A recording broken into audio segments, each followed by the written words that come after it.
Otros aspectos, otras consideraciones a tener en cuenta, a controlar, ¿no?, que pueden condicionar el éxito de la auditoría igualmente, es aspectos tan sumamente sutiles como los contactos visuales.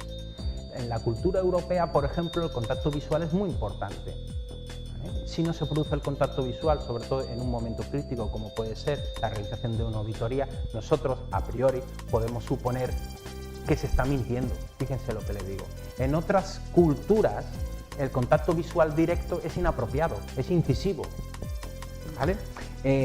La falta de contacto visual no siempre significa que se esté faltando a la verdad, que se oculte información, ¿no? Tengan en cuenta eso. El lenguaje corporal es otro aspecto importantísimo, ¿vale? El lenguaje corporal es prácticamente el 70% o es el responsable del 70% de los mensajes que nuestro contertulio, ¿de acuerdo?, recibe de nuestra comunicación, más que el lenguaje oral, fíjense, el lenguaje corporal.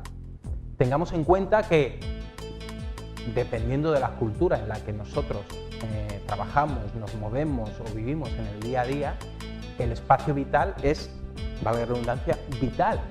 La cultura oriental y japonesa necesita un espacio vital superior al que los latinos, por ejemplo, necesitamos, ¿vale? Nosotros estamos acostumbrados a trabajar codo con codo, como se suele decir de manera coloquial, ¿vale? Dependiendo de la cultura necesitaremos un espacio u otra.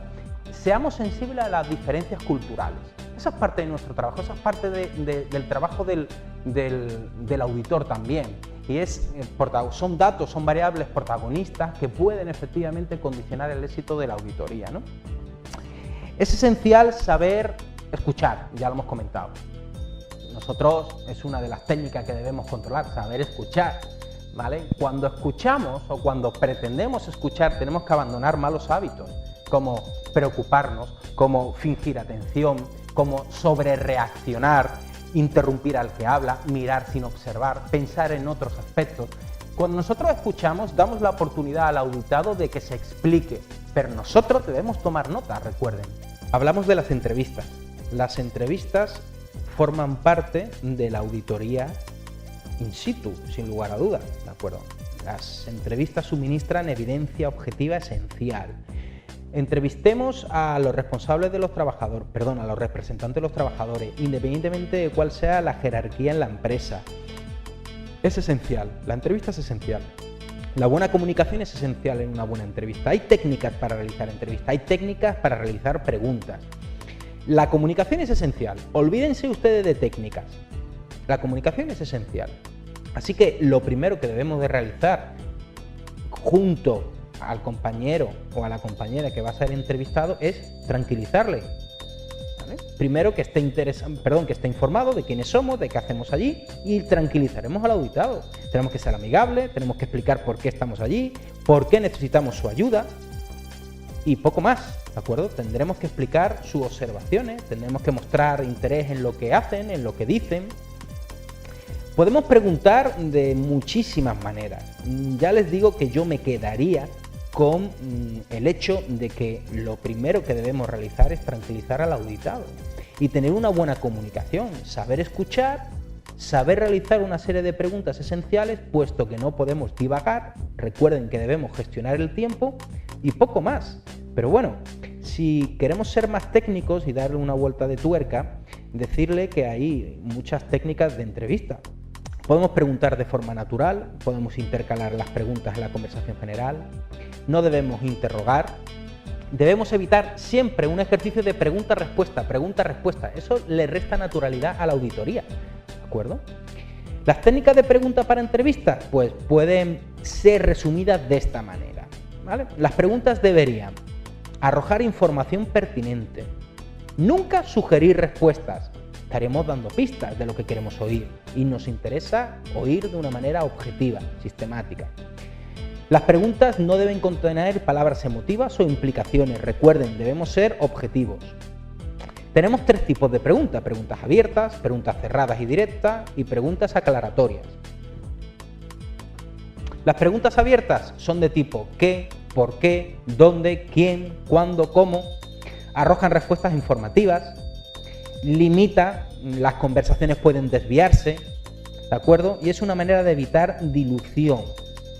Bueno, cada tipo de pregunta tiene sus pros y sus contras, se están dando cuenta ustedes. Luego, aparte de las preguntas abiertas, tenemos también las preguntas cerradas y directas. Son las preguntas que admiten tan solo un sí o un no. Pocas palabras, la intención es que arrojen información muy específica. Las desventajas son pues, que no informan muchísimo. Por último, tenemos las preguntas aclaratorias, ¿no? Son las preguntas que intentan aclarar, como su propia definición indica, obtener información completa y evitar malos entendidos. La desventaja es que si se utilizan con demasiada frecuencia puede crearse la impresión de que no se estaba escuchando suficientemente. Llegamos al grueso de la cuestión.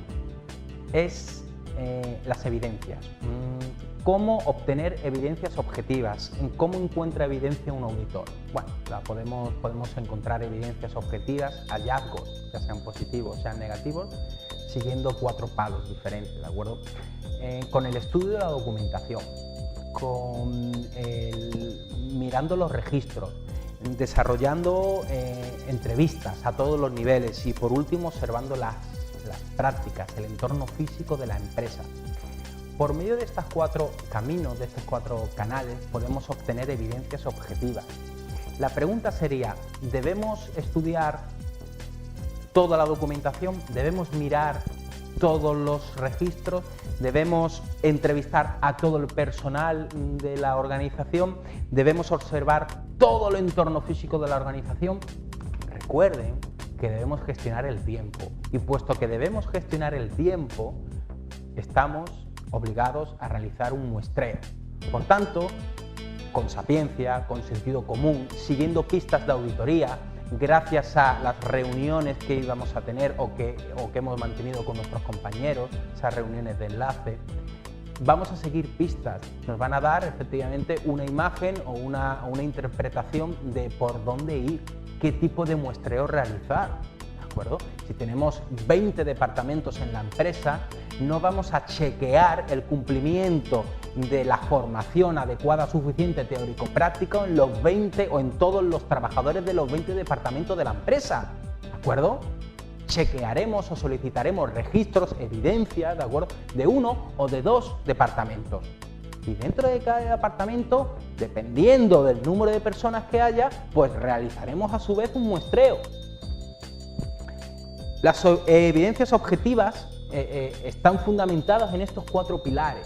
Cuando hablamos del estudio de la documentación, piensen, rememoren ustedes hace unas semanas, cuando hablábamos igualmente de la preparación de la auditoría, ¿qué documentación estudiábamos? Previamente y luego in situ, en la auditoría in situ. Estudiamos la evaluación de riesgos, sin lugar a dudas. Estudiamos la planificación preventiva, que se elabora en base a los resultados de la evaluación de riesgos.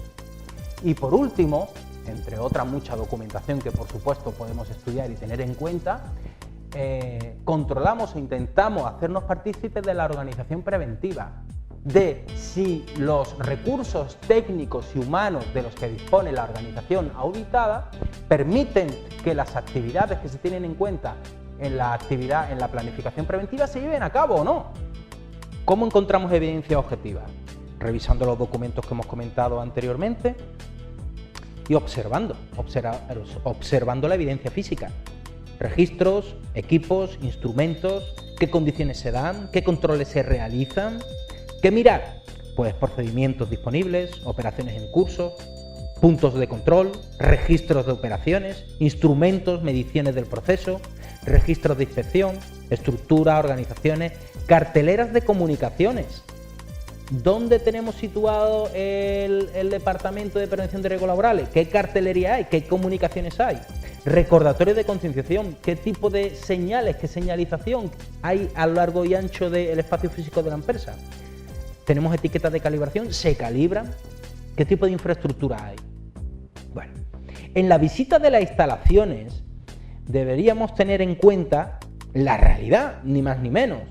Debemos hacer siempre las visitas, recuerden, acompañados de nuestro guía. Nuestro guía va a ser nuestro, no confidente, pero sí va a ser la persona, ¿de acuerdo?, cómplice que nos puede sacar de un embrollo importante en las reuniones de cierre. Tomen notas y lleguen siempre acompañados de los guías. Cuando visitemos las instalaciones, estudiaremos las líneas de producción, las inspecciones, los controles, los sistemas de mantenimiento, cuáles son las condiciones de los almacenes, cómo se segregan los productos, cómo se registran, cómo se gestionan. Hablaremos con todo tipo de personas, independientemente de su jerarquía en la empresa. Siempre les escucharemos, observaremos los procesos tal y donde ocurren, observaremos lo que está sucediendo, cómo se manipulan, cómo se marcan, cómo se empacan, etcétera, etcétera. Un aspecto importante dentro de la auditoría es qué esperar del equipo directivo, de la gerencia, de la alta dirección. Aquí debemos distinguir qué esperamos nosotros de la alta dirección en una auditoría reglamentaria o legal, en una auditoría de certificación. Olviden lo que las normas ISO o los estándares OSA, ¿de acuerdo?, exigen a la alta dirección, que es un compromiso pormenorizado, acérrimo al máximo. Aquí también, sin lugar a dudas, aquí también, pero no estamos hablando de la excelencia que significa OSA 18001, ¿de acuerdo? Estamos hablando de qué solicita esos criterios que estipula, esos 45 criterios, esos puntos que pone a nuestra merced el Instituto Nacional de Seguridad y Higiene en el Trabajo, que forman la base de nuestra auditoría. ¿Qué nos solicita? ¿Qué nos solicita efectivamente el Reglamento de los Servicios de Prevención, el Instituto Nacional de Seguridad y Higiene en el Trabajo? ¿Cuáles son esas pistas que nos pueden dar la alta dirección, ¿no?, la gerencia? Bueno, nos da una pista incuestionable, que es la integración. Dependiendo del compromiso que tenga la alta dirección a lo largo y ancho de la auditoría, vamos a poder concluir de una manera facta y casi sin error que la integración está bien implantada en la empresa o no. Nos daremos cuenta si intervienen en la auditoría. ¿Cómo intervienen en la auditoría? ¿Asisten a las reuniones? ¿Conocen el sistema de gestión de la seguridad y salud laboral de la empresa? Dependiendo del resultado de la contestación de estas cuestiones, podremos concluir de una manera, ya les digo, facta, que la integración de la prevención está hecha, es concisa, es sólida en la empresa que está siendo auditada, o por el contrario, no lo es. Es uno de los principales requisitos de la reglamentación de seguridad y salud laboral en nuestro país. ¿De acuerdo? Por último, permítanme hacerles partícipe de una serie de generalidades que deben acompañar a los auditores a lo largo de la realización de las auditorías legales o reglamentarias, que son que nosotros, los auditores, siempre debemos dirigir, siempre debemos discernir y dirigir las pautas, las directrices de la auditoría. Debemos realizar siempre preguntas directas y debemos esperar que todas las respuestas que obtenemos o que obtengamos, ¿de acuerdo?, vengan soportadas documentalmente, que nos den evidencia, señores, ¿de acuerdo? Que estemos siempre o debemos estar siempre acompañados por un guía y debemos evitar improvisar. Fíjense o concluyan la clase de hoy pensando que si bien hay muchísimas variables técnicas y que dependen de la competencia y del perfil del auditor, hay otra serie de variables no menos técnicas, más etéreas, más sutiles, de las que depende el éxito de la auditoría también. Muchas gracias.